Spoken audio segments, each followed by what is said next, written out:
Welcome to our channel. If you want to open a checking account, follow these step-by-step instructions to establish your banking relationship quickly and securely. Step 1. Research and choose a bank or credit union that offers checking accounts with features that match your needs, such as no monthly fees, ATM access, or online banking. Step 2. Visit the bank's website or physical branch location. Most banks now offer online account opening for convenience.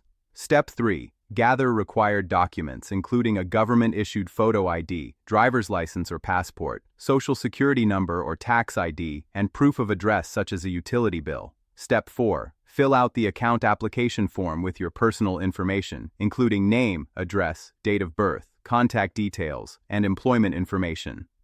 Step 5. Choose your account features, such as debit card preferences, overdraft protection options, and whether you want paper statements or electronic statements. Step 6. Make your initial deposit to activate the account. Many banks require a minimum opening deposit, which can range from $0 to $100, depending on the institution. Step 7. Review and sign the account agreements and disclosures. Make sure you understand all fees and terms before finalizing. Step 8. Wait for your debit card and checks to arrive by mail, which typically takes 7 to 10 business days. You can often start using online banking immediately. Don't forget to like this video and subscribe to our channel.